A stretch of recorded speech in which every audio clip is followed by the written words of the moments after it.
So that's if you're piping a praline. If you're doing a caramel, I pipe a little bit in, sit the nut in it, and then pipe over the top of it, and you'll stop too many of the air bubbles coming out. So, which can happen. They're a pain. You can go through and just burst them. If you give it a really good tap, that solves that problem as well. So, bad tempered bakes. Yeah. What about caramel? Yeah, as I answered. So.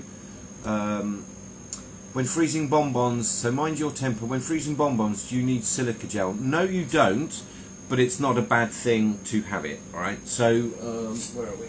Grab a box. I answered this a few times, but we'll do it again because it doesn't hurt. And I think it's a real basic, right? And you have to go back to basic. So, tray, I do silicone paper, not parchment paper. Don't do parchment paper because parchment paper absorbs water. Siliconized paper doesn't, right? Siliconized paper a little bit more expensive, but if you're going to freeze, it's worth it. So I fill it. I think I can get 84 in one of these trays, and I just leave a corner and I put a little silica gel packet, wrap cling film the top, put the lid on, cling film the whole thing, label it with the date, date of production, used by date, and also what they are. All right. And then freeze them. You don't need to do silica gel, but it doesn't hurt. It's just one of those extra safety valves that, you know, why not? And I just use the ones that come with other packaging because they are generally they're food safe. So, Mind Vertigo. Do you recommend heating up the spray gun during the spraying process? Yes, I do. But what you don't want to do, the biggest thing I see go wrong is, let me get one. This just needs to be warm, alright? It just needs to be warm. You've tempered your butter and got it into a certain temperature. If this is really hot, it's going to raise the temperature up. If it's too cold, it's going to set in the little reservoir underneath. It's a balancing act, and you need to keep warming it up. When you're not using it, you'll be able to feel it, because generally your hand temperature is 31, 32. So if it feels warm in your hand, if it feels hot in your hand, it's too hot, and if it feels cold, it's colder than 30, 31. So it's finding that balancing act. Although I was able to do, you know, I filled this today, even with tempered butter, with this being at 32, I was able to fill this up and spray. I think I got 3 moulds just with the one cap full. It's a 70 centilitre, that one. So yes, you do need to warm it up. These weren't designed for cocoa butter. These were designed for cold paint that had been thinned down. So we can spray butter with them. It's just the butter sets very quickly, and you'll know how quickly cocoa butter sets. Cocoa butter sets like concrete. It's the hardest thing in the world, apart from Mike Tyson, right? So you do need to warm it up. You do need to just control those temperatures. The skills are controlling those temperatures. That's always going to be the skill of anybody doing chocolate. That's tempering butters, that's tempering chocolate, that's tempering fillings. It's all of it. Even the temperature, control of temperature when you're storing the chocolates as well. It's all control all the way along. So, and I think for any chef actually, to be honest, once you master heat control, or temperature control I should say, you know, anybody that's making ice creams knows it's temperature control. It's not too hot, it's not too cold, it's not too frozen, it's not too thawed. So it's control of temperature is paramount, I think, with everything. So Adria's joined us there from A Plus Truffles. Hello. Fatima as well at Late Chocolates. Late Chocolates, I sent you a message a little bit earlier on, so let me know what you want to do. What else? What other questions have we got? Bad Tempered Bakes is there. Caroline, I haven't spoken to you for ages, Caroline, actually. How is things? Nadia's got a question. Shells with unwanted cocoa butter designed is best reused for ganache, or can it be retempered and used for shells again? Right. If you've got, I've got trays of shells because I do a lot of coaching, right? Try not to. That is just this week's, right? So I will Did you see these? This was a hands-on course the other day. Oh, maybe I won't put it on that finger. Did you see these? These were gold, but back sprayed with red. They were really cute, actually. And this one, I'll show you this one. That's luster dust. We put cocoa butter in and then dotted luster dust in it and then sprayed as normal. So to answer your question, Nadia, you need to keep the same shell, the chocolate, in the same batch, right? So if all the shells are dark chocolate, yes, you can melt them down again. It's generally not a problem with dark. The only problem you have is when you start having white chocolate, right? White chocolate I would actually use in a ganache because there's other things going on. The amount of cocoa butter that's on the shell, on the outside of the shell, once it goes into darker milk chocolate, honestly, you will not see it. You will not know the difference. Maybe those ones I'll melt down tomorrow. Am I doing tomorrow? I can't do that tomorrow. I'll do it Sunday. Maybe I'll melt them all down and I'll do a little video just show you what that looks like at the end, because you honestly, you wouldn't know the difference. So some people told me that they can do the taste, but I disagree. My taste buds couldn't detect that. So yeah, Nadia, yes you can. You just need to keep the chocolates. You don't want to put, if you're tempering dark chocolate, you don't want to put milk chocolate and white chocolate shells in there, because those two chocolates won't temper at the same as dark chocolate, right? So you need to keep them separate. But yes, you can. There's no trimmings and waste in chocolate. None. There's always a use, all right? So did you say there was a machine for tempering cocoa butter? There isn't a machine that tempers cocoa butter. Tempering cocoa butter is about, technically, I suppose, a machine that tempers chocolate will temper cocoa butter, but tempering cocoa butter is raising it up in temperature, bring it down and warm it back up again. It's really, really straightforward. So the challenge you got with cocoa butter is that's all there is. So if you don't hit the right temperatures, you end up with problems the other side.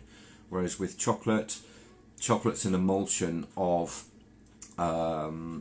certainly milk chocolate. It's cocoa solids, sugar and fats, right? And then for milk chocolate, there's milk solids in there. But it's generally about a third, right? Roughly.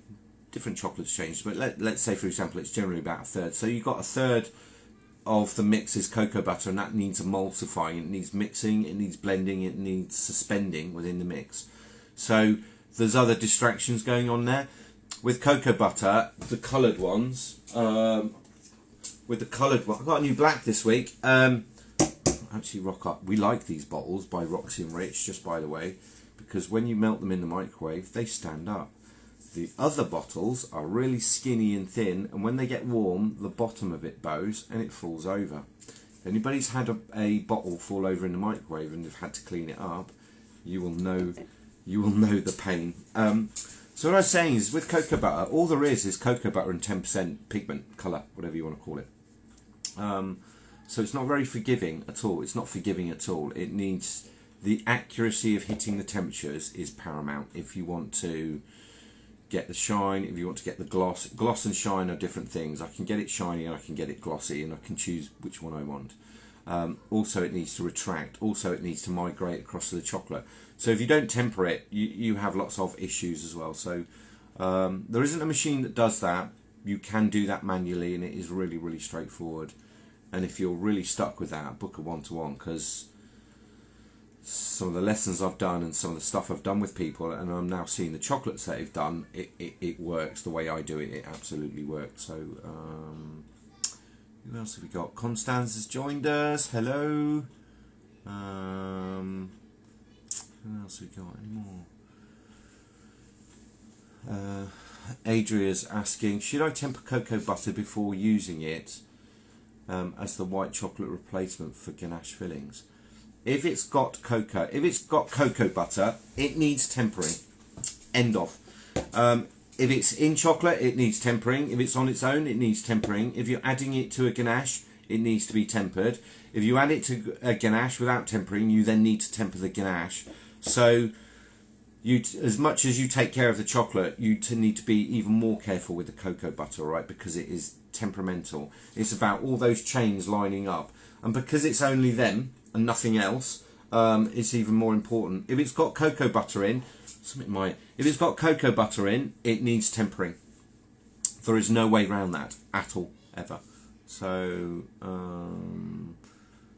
what else have we got? What are good Valentine's flavours to fill bonbons with?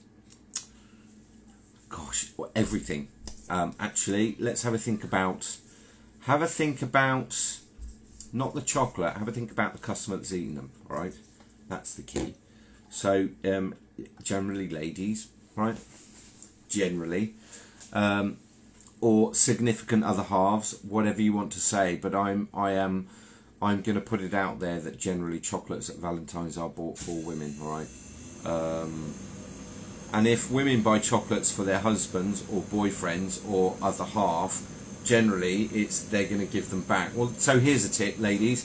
If you want the chocolates you want for Valentine's, you buy them, you give them to your other half, and then you make them give them back to you, and that's how you get the chocolates that you want for Valentine's, right? In terms of the right flavours, I don't know. There's no right or wrong there. I've seen lots of strawberry and rose.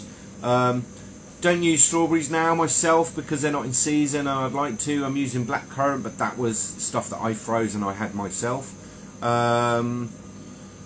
know what? I think it's the day of romance, and I think every flavour counts, right? I'm doing a lot of hazelnut because it's popular. I'm staying away from coffee. I'm staying away from anything weird and wacky. I don't like that. I saw a filling. Oh my gosh, I'm not going to call this person out at all, but I saw a filling that was orange, lemon, walnut, and there was something else, and it was just like, really? Was that? I think they were the first 4 things that were on the shelf, and that's why they ended up in the bonbon. It just did not make sense to me. But in terms of Valentine's, I think make an amazing filling and have confidence in it, right? Because it will sell. Chocolate sells. I think statistics that have just come out are saying that this Valentine's worldwide is something just short of $6 billion of purchase of chocolate. So it's a big market. It's a really, really big market. So I wouldn't, Caroline, I wouldn't get too weird and wacky. They need to be favourites. They need to be favourites, and I think you need to think about who the end consumer is, right? And if you think about that and you know your customers, you should actually be fine. I'm doing what I do because I know it sells, so I think that's the... Melissa's joined us, Chocolate Escapade, hi. Where am I based? I'm in the south of the UK. I was getting cocoa butter straight into seed chocolate. Don't know what you mean by that. I wouldn't put untempered cocoa butter into chocolate. It will take everything out of. It'll take everything out of. It'll take everything out of temper. Totally. So, I have some saffron I'd like to use in a ganache. Any suggestions for good pairings? Yeah, saffron. Lemon's really nice. Pistachio's really nice. Citrus fruits are really nice. You can do saffron just on its own as well, actually. Saffron on its own, as long as it's not too strong, is really, really nice. Just make sure. The trick, you know, my life spent in the Middle East, and my knowledge of spice. Bearing in mind, I'm an accredited world master chef, so with the spices, which was one of my kind of fundamental areas, saffron, you need to steep it in some water. You need to steep it in some water first. It needs to rehydrate first. Then you take that fluid and then you make something from that fluid. If you put it into cream, because it's not got a high water content, when you bring it to the boil, you'll get some yellow. If you blend it and you get any of those little stamen, the little pieces, if any of those break off, when the ganache sets, they continue to give off the colour and the flavour, right? So you end up with these kind of orange spots. It looks really cool. But it's a bit like biting on if anybody's ever had a rice dish and they've bitten on a cardamom pod. If you don't like it and you're not ready for it, it's a little bit of a shock. So it's a bit like putting your tongue on a 9-volt battery, like, oh geez, what was that? So in terms of pairings for it, really, really nice with citrus, really, really nice with pistachio. I quite like it with hazelnut, if I'm honest. Had that a couple of times. really nice with marzipan. It will sit alongside really big, bold, strong flavours, right? If you put it next to something that's a little bit wishy-washy, for example, maybe something like elderflower, it overpowers everything, all right? So there needs to be something quite strong enough to shoulder the flavour of saffron. But it's really nice. It's nice in mango. It's nice in mango if you blend it with a little bit of guava or passion fruit or something that's a little bit perfumed. It's really nice, but it's it's lovely. I like saffron. I really like saffron. Just don't buy really bad saffron. There's some dubious qualities of it around and about. So, how's the best way to make a strawberry and cream truffle filling? As in separate or the same? As in a strawberry ganache, just make a strawberry ganache. I think some of the forums have got some really good recipes going at the minute, so I would do that. Siobhan, I need a course. I don't know. Siobhan, send me a message after this, and I can talk to you about what courses I run. So there is a link. No, so on my Instagram, if you go to the bio, there's a link for the website, and if you go onto the website, there's a page that's about the one-to-one courses that I do. Whether that's on Zoom or that's hands-on, and then in the shop area is the area that you can buy the courses where they're broken down into the categories. All right. So, do you know any alternatives to glucose? I believe its purpose is to add shelf life. I was wondering if agave would work. Glucose job is not to add shelf life, right? Glucose job. Glucose does a couple of things. One, it adds elastic. So you get this elastin. You can make something bind a little bit better, but not solidly, right? So it will add some elastin. It does have some binding properties, as in it will bind up water, and it can be used. Glucose. You see on the side of glucose. I've got one here. Oh, I've got one right there. On here, it will tell me the DE equivalent. So the DE is the dextrose equivalent. Does it? Can I find it? This one has got a DE of 64. So what is a dextrose equivalent? So what it means is it's 64 sucrose, sugar is 100%, right? So this is 64 down. So it's 64% of the sweetness of sugar. So if you're making something with white chocolate, right, and you wanted to just lower the sweetness of it, glucose would be good. If you used an inverted sugar, if you used an inverted sugar, honey is an inverted sugar.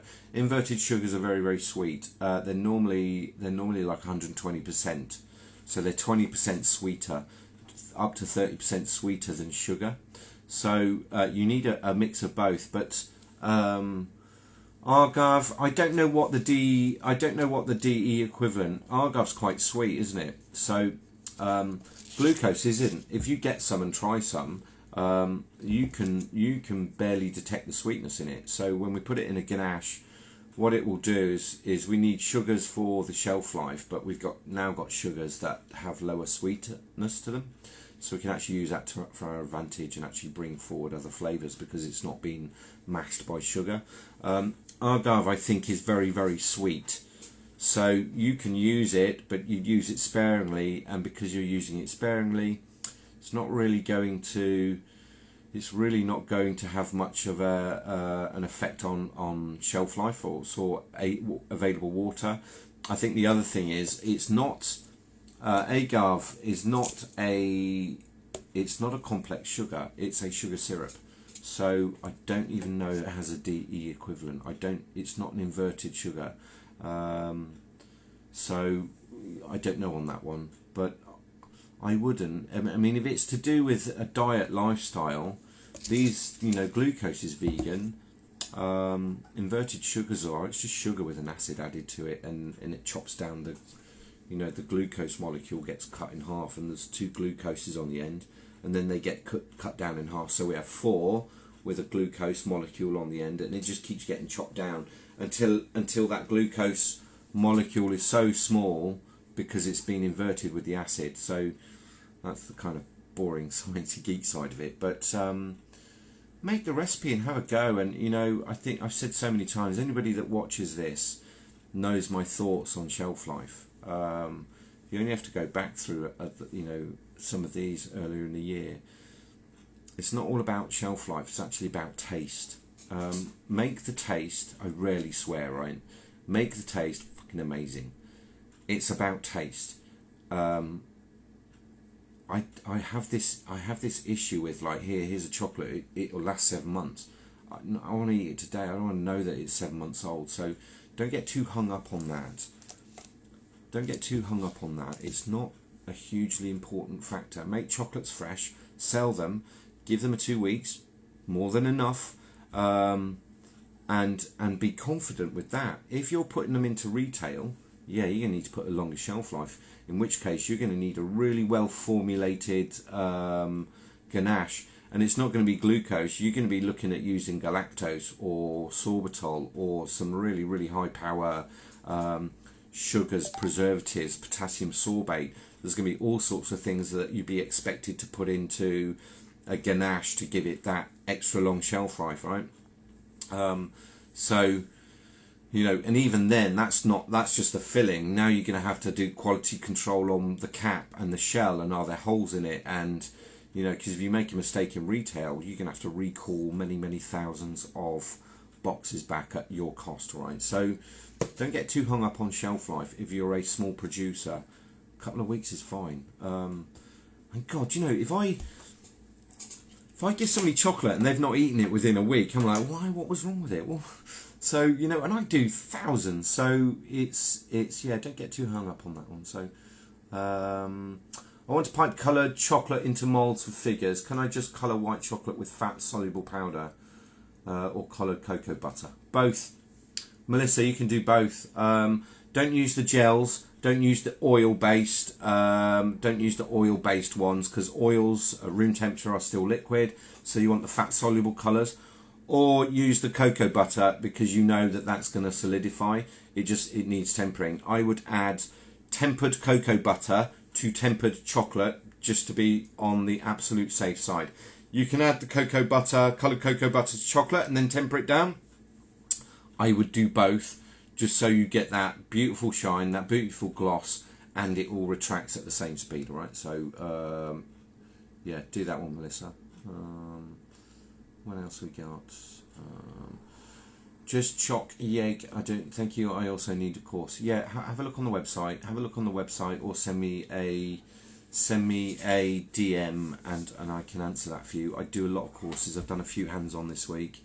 Done a few hands-on this month actually, and we're only on the 14th, so it's all good. I love doing them. I like teaching. I was going to say one thing. You know, there's a lot of the hands-on and a lot of the Zoom courses that I do. And why do I get this? Why do I do them one-to-one? Am I going to run some bigger courses? I'm going to run some bigger courses, but it's not going to be here. It's going to be somebody else is sponsoring that. So throughout the year, I'm going to other places to teach airbrushing, right? Big airbrushing. The one-to-ones, I get people with learning disabilities. I get people with various disabilities, whether that's learning disabilities, physical disabilities, doesn't matter to me. But these are people that generally don't want to, you know, and there's people with anxiety, there's people with all sorts of issues, right? They don't, for whatever reason, they don't want to be in a big group. And I've learned after many years, I've been doing this 35 years, right? There are always, let me play my airbrush. There are always, whenever you run a big group, there are, you know, say you teach a group of 30, at the end of the course, there are 7 or 8, well, that's a big percentage, there are always 7 or 8 that hang around right at the end, scared to ask the questions, because within that group, there's always a massive loudmouth that knows everything, and they're in, you know, you've all done Zoom calls, you've all done this, there's always one that just doesn't, and kind of ruins it for everybody else. The one-to-ones work for me because I get people with different difficulties. You know that phrase, there's no such thing as a stupid question. There isn't. But when you're in a group and you've got a loudmouth, your question will get turned round on you, and that's an embarrassing scenario. And anybody that has difficulties, whether that's with personality, with learning difficulties, they just don't want to get involved in that. So for that sense, the one-to-ones work for me. I will always do those. When I do the big group learning, that's something I will need to overcome and control that audience member. But I've had a career of this, and there's always one. So the one-to-ones work for me, and if people are a little bit shy and they don't like to ask questions, this is why I think this is very good, because if I could see all the faces, there would be lots that would go, well, I want to ask a question, but I'm scared to.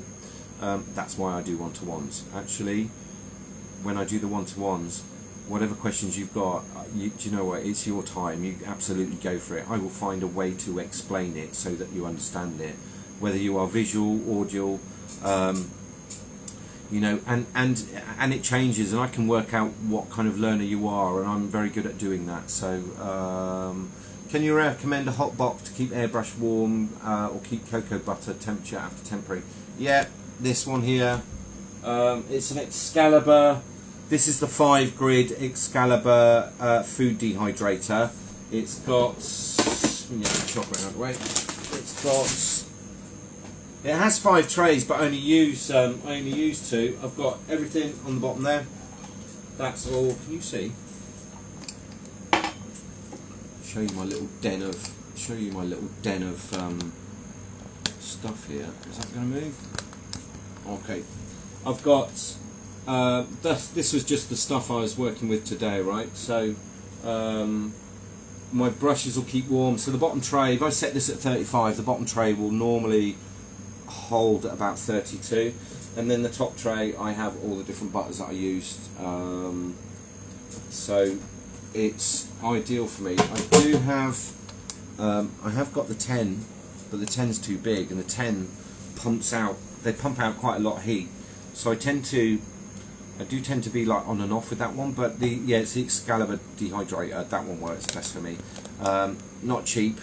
It's not cheap, but I need all this stuff for the teaching, because I need to have the same as the compressors. I have 3 different compressors, which are generally the ones that everybody uses, from home producers to kind of building volume to, you know, the big monster that I've got there, the Sparmax. So. But this one, it works for me for what I do, and I never have any issues with it. I can turn it on 40 minutes before I start, and everything's melted. And I can turn it on and off during the day. It's not a problem at all, and it's fairly accurate as well. So, and it's just a dehydrator, right? So it just allows stuff there to be melting while I'm doing other things. So Sugar Sheila's joined us for the 2nd time today. Yeah, I was live earlier. I was spraying earlier on today, so I thought I would. Yeah, I had a plan that this year I was going to do these every other week, and you know what? I don't really want to. I mean, I guess throughout the year there's going to be the odd Friday that I can't, right? And I think I said last week that I'm going to do these every other week, but you know what? I don't know. I don't know if I want to do them every other week. I'm quite content doing these every week. It's not a huge draw on my time. It's an hour. It's 4 hours a month, right? It's not, goes around really quickly, doesn't it? But it's not a huge draw on my time. I'm well organised, and you know, it's 8:30. A lot of people join in. A lot of people watch it afterwards. I see the volumes of people that tune in every day when I do this. The thing up there says 35, but actually when I come off the channel it tells me the number of total people, which surprises me, and it grows every single week. So, and I've not even, you know, on Facebook there's forums and things, I've not even announced on there that I do these. So I see the similar faces that ask the same, I see the similar faces that get to ask the questions that they want, who I think I've kind of formed relationships with, and a lot of the people that are here and watching have done one-to-ones as well. So I don't know if I'm, right now my instinct is we're just going to keep going with these weekly. I dare say there'll be the odd Friday that I don't, for whatever personal reasons, but I'll announce that. But I've got used to doing these now. I think we're on episode 36 or 37. So, you know, I'm going to keep doing them every week. People can tune in. I always save them on the page so people can catch up. You know, a lot of people catch up on a Sunday actually. So a lot of people catch up on a Sunday. So, Adria, what crunchy layer would you recommend with the strawberry gel? The one that I sent you, minus the lemon zest. But I will resend you that one, Adria. So Friday, and we love them. Yeah, I quite like. I mean, I get my message across. I get to answer the questions. It doesn't bother me at all. Somebody did say to me, "Oh, you're giving everything away." Well, it's all out there anyway. If you care to look, I think I answer a lot of questions during the week. But I quite like doing these. I wish I could see more people. I get a lot of requests, but we're going to leave this here as me talking, and you get the chance to ask your questions. And if you're embarrassed about the question that you want to ask, you can message me directly. All right, because I am, I'm the word's flabbergasted, right? I am shocked sometimes when I see the level of advice. I was reading something earlier today that said that you, with praline, when you take the praline and you add the chocolate to it, you don't really need to temper it, you just need to cool it down. Well, no, not if you want all the fat to migrate into the chocolate. If you temper the chocolate and you warm up your praline and then you mix the two together and then you cool it down. If there's chocolate there, it needs tempering. If there's cocoa butter there, it needs tempering. If it's chocolate and it's got cocoa butter in it, it needs tempering regardless. But yeah, I'm shocked sometimes some of the advice that I see on some of these forums, and I look at it like, why would you say that? So, on the subject of equipment, are we thinking of a small melanger? Any thoughts on what to look out for? Yeah, I've got a... Will I lift that down? Shall I lift this one down? Ugh.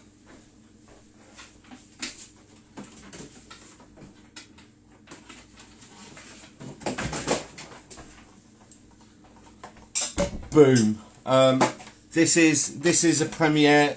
It is a 2.5 tilting. Really heavy. So that's a Premier. It's a 2.5. The stones that are in it are really, really good and really, really flat. And when it spins, it's not really noisy. The Premier ones. There's lots and lots that are on the market. They don't last forever. You might get 2 years out of them. You might need to replace them. It does a lot of work for me, that one. It does a lot of work because I am constantly doing praline. So, I mean, things to look out for. I think, Premier make good ones. Kadzama, who are based in, I think, Lithuania, they do very, very good ones. It's actually all about the stones, to be honest. And they're not hugely expensive. But 2.5 kilo, 2.5 litre is probably the maximum I did. I did put 3 kilos in there, and I regretted that because that was a lot of cleaning afterwards. But yeah, I think go a little bit larger than you would need. I think they work much better. I think they work much better when it's around about the 1.5 kilo mark. Any smaller than that, and you just don't get, it just doesn't rise enough up in temperature, because most melangers, once they get up to temperature, and it's the friction that heats them up, they sit around about the 42, 43, 44 mark, which is ideal for keeping fluidity, right? If there's not enough in there, the temperature doesn't really stay high enough, it doesn't hold on to its temperature, and it gets all a little bit sticky. So melangers, I do cover that on the hands-on course. I'm wondering whether I do a one-to-one specifically on melangers, because I get a lot of questions, and there are certain things that you need to do before you just throw a load of nuts in there. There's some preparation that you do before, a bit like the compressors, right? You just don't plug the hose in and go. We can, but you're going to have problems a little bit later on. So yeah, I wonder whether I do that or not, I don't know. Maria, this is a nice little chocolate community. Yeah, do you know what? I love the chocolate community. I really, really do. The friendly spin. I've had two bad messages in the last year, and I dealt with those quite swiftly. People in the whole chocolate community, even with the hands-on classes and all the one-to-ones, people are just super friendly, and they are super polite, and they are really, really kind of humble. I don't see any arrogance, right, in the chocolate world. I moved over from the I've been a chef all my career, and spent a lot of time in the hot kitchen, certainly at 1, 2 and 3 Michelin star, and then internationally. And there's a lot of ego in the hot kitchen. You get into the kind of pastry world, there's a little bit, but you move into that sub-centre of chocolate, and there's virtually no ego at all. There's a couple that I know of, but you know, that's good. But you've only ever had two nasty messages, and they were really personal, but you know, I just kind of dealt with them. So Friday night's great for us. Saturday morning viewing in New Zealand, really appreciate your time. You're welcome, mate, and not a problem at all. Yeah, I think everybody's saying, like, we'll stay with the week. I'll stay with the weekly, and if I can't, I will, you know, if I can't do a Friday, I'll let you know anyway. So how's Sean, how's the Kazama Silk Maker? Can't discuss that one at the minute, mate, I'm afraid. Great community for sure. Your knowledge is gold, James. Always learning from you. You have such an expansive level of knowledge. Oh, thank you, mate. I like sharing. I still love... No, I did a one-to-one last night, and somebody said, like, just tell me about your background. And I'm not gonna bang on about it here, but there's some people that I've worked for, and when I mention it, most people are like, you did what? So yeah, I've done some fun stuff. You know, I've done some fun stuff. I've done some things. I've got not a lot of knowledge. I've been around the world. Food has taken me around the world. I've done a lot of work in different countries for UNHCR, helping refugee camps, helping people that can't. In my time, not paid. It's voluntary, but I'd take 2 weeks holiday, and you know, rather than go and sit on the south of France and get like smashed every night. Actually, I went off and did UNHCR work, and was helping people that, you know, I've had an amazing career, and actually what I wanted to do was always like pay it forward, right? So because people are taking their time with me, so I think it's a decent human thing to actually try and help. So whether this is that, I don't think it is. I think this was just, you know, I think last year I did a couple of lives and I got some questions, and then I did a few more and I got a few more, and it's like, do you know what, why don't we just do this every Friday, 8:30? But they are, when they're saying agreed, everyone's friendly and welcoming. They are. I get played, actually, you know, I do get played with. This is not a complaint, but I do get a lot of send me all your recipe, you know, messages. Send me all your recipes. No. If you want something in life, you have to say please, and when you get something, you say thank you. And the world is missing a lot of that right now, and I am one of those people, right? I'm very grateful for what I have, and I'm very grateful for the career that I've had and the people that I've cooked for, and it's been an absolute blessing.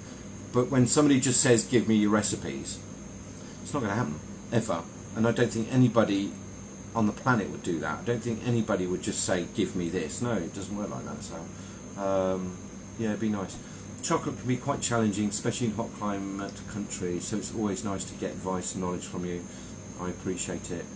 Yeah, mine Vertigo, you're in Brazil, aren't you? So I guess humidity for you, I don't know where you are in Brazil, but obviously you're either towards the equator at one end, or you're towards the Tropic of Capricorn, which is equally as hot, so and humid. So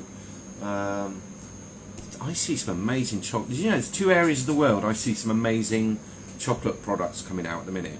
I know everybody looks to America, nothing wrong with that. And I know everybody looks to Russia, nothing wrong with that. Iran. Some of the stuff that I see coming out from Iran just blows my mind. Absolutely blows my mind.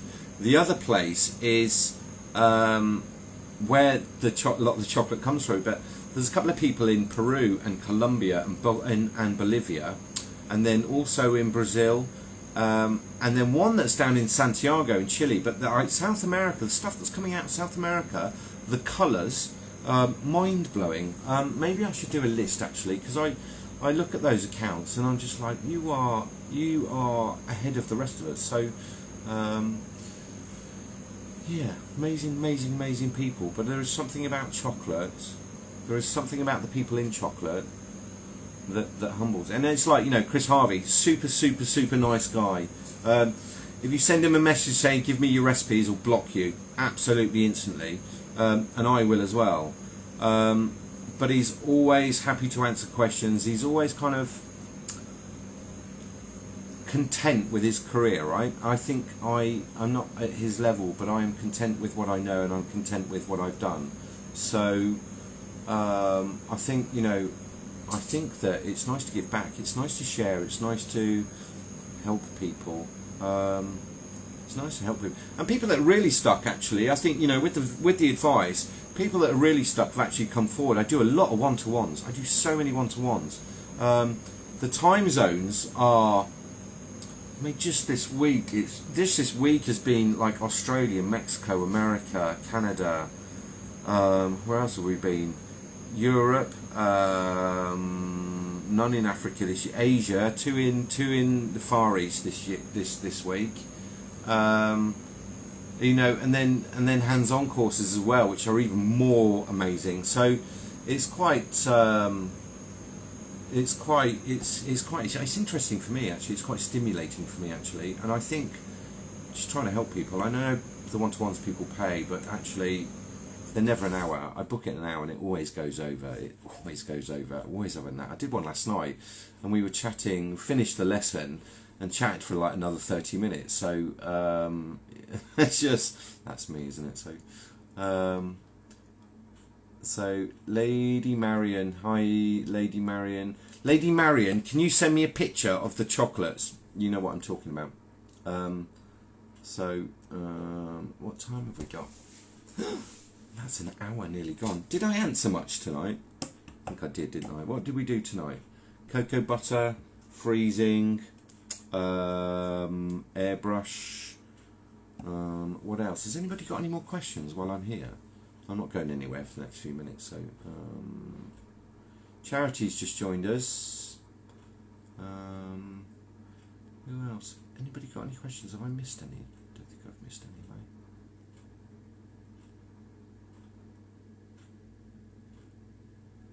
I? Have I missed any? Jamie's joined us. Hello, mate. I hope you're still there. Sherwin, hello. Everybody's gone quiet. I think Maria's saying, Maria, are you trying to tell me that you're flying over for your hands-on? My bestie coming over for my. You don't know how much I'm happy that you always emphasise to put the money in the compressor and not the airbrush, because I can feel comfortable and at ease for airbrushes. Yeah, just, you know what, I answered this earlier today, right? Compressors and airbrushes. Number one question. I'll do a video this week on the big compressor. I'll do this is one I do. So I teach people with this one because it's got, you can see all the dials and things, and the dials that are on this are almost the same as what's on the big Sparmax, right? But it's really teaching people about this one. So I have a couple of compressors because I've got, you know, people who one-to-ones, it's like, well, what kit are you using? The only one that makes me scratch my head when they're like, I've got a Kalani, but I'm using this compressor, and it's like, well, that's not going to work because I don't like that one. I think you all know I don't like that one. Put the money into compressor, right? The brush, I don't think any of these are, I've got lots of these, right? I've got a bit of a thing for airbrushes. I could probably get away with having 3 or 4. I've got a few more than that, I'm not going to lie. I just grab whichever one that's like I like today, right? So like the girls are my babies and these are my toys, right? So it's actually about the compressor. 0.5 and 0.8, wherever you go on this planet, it's the same. These weren't designed for cocoa butter. These were designed to spray ink. And my days of spray painting and doing the artistry and sign writing and doing all those bits and pieces as a hobby, we thin the ink down by 6. So we have thinner, we have the paint, and then we thin it down by 6. So it's 6 times thinner than water, right? So that's what they're designed for. So you need 0.5 minimum, but it doesn't need to be an expensive brush. That's not the point. The air is on, you pull back for paint. Air guns, totally different thing, because air guns need much more pressure, and you've got down pressure with the cup that's on the top, right? that changes things. Huge amount of overspray, huge amount of waste when you actually go up into an air gun. You need to be doing serious volumes. If you're producing 10, 15,000 bonbons a week, yeah, you're going to want to spray really quick. But for most of us, you know, under the 3,000 a week, these will do it, 0.5 and 0.8. They don't need to be expensive. Put the money into the compressor, because that's what's doing the work, not this. This is just directional. This is directional spraying. So 0.8 is 0.8, 0.5, wherever you go on the planet, it's the same. I have reached out to 2 manufacturers to discuss something specific. So that's a project that's kind of ongoing at the moment. So, but it'd be nice if the chocolate world had a selection of 0.5 and 0.8s that we know that we could use, because we need to heat them up. And when I spoke to one manufacturer of airbrushes, and I said, well, you know, we have to heat them up, they're like, what do you mean you have to heat an airbrush up?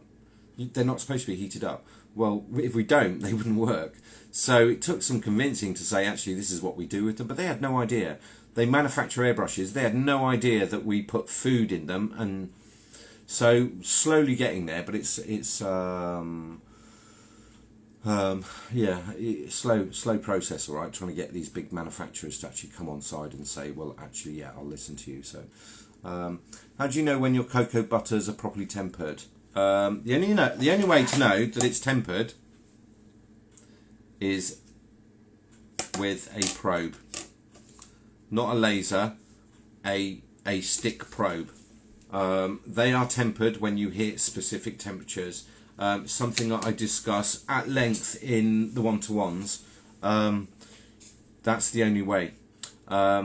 You will know if they're not when you go to turn out the chocolates. You will know if you didn't hit the temperatures or not. And it's not guesswork, it's science. This happens at this temperature. Chocolate's is very dependable. We know exactly what's going to happen and at what temperature. Science. You can't change that. There's nothing you can do about that. You have to hit those temperatures. If you don't, it doesn't work. End of story. There's no even kind of getting around it. It's exact. Chocolate doesn't know who you are. It's just going to keep doing what it's doing, right? So, who else we got? Right, guys, I'm going to go if there are no... Oh, Jamie's there. Hi, Chef. I'm still here, doing well. Hope to see you soon. Yeah, mate, give me a buzz this week. We need to have a chat. No, say this week. It's Friday, isn't it? Jamie, I'll give you a buzz tomorrow if you're not at work. So, who else is around and about? Are there any other questions? Shall I do the countdown? Shall I do the countdown? Because I'm going to go in a minute. Hope I've answered everybody's questions tonight. I will do these. I'll keep doing these every Friday. It's no big draw on my time at all. It's 4 hours a month. It's not a lot. It's an hour a week. I don't mind. It's an hour. It's always a bit more than an hour, isn't it? So I think the longest we've ever done is an hour and I think we did an hour and 20. No one do more than that. I think an hour of listening to me is more than enough. But I will. Yeah, I'm going to get away. Everybody have a lovely weekend. Stay safe. Do chocolate. If you're interested in one-to-ones, send me a DM. Go and have a look at the website. It's all there. Have an absolutely lovely weekend. I'm looking forward to seeing everybody's all their Valentine's stuff as they get forward with that. So, but all right, I'm going to get going, guys. Have a real good one. I think there's a young lady going to come and wave bye-bye. You're going to come and wave. Come here, Sam, Daddy. Come on, quick. She's got a picture. Have you got a picture to show? Can we show you? Sarah wants to show you her picture. Is that a lovely picture? It's upside down. It's upside down. Stand up here and say hello. Oh, quick! They want to see you. This is yellow. Oh, on me. Yeah. Right. We're gonna go. But everybody have a lovely weekend. That's Seren's drawing. She is the SE in So Sassy. It's Sophia, Salma, and Sarah. Oh, Sophia's here. Here's the SO. You're not going to say... You can't say that. Right, we are going to go. Bye-bye. Bye-bye. Bye, everybody. Bye-bye, everybody. Right, no more eating chocolate, you. Hi, friends. No, I've turned it off already. Yeah.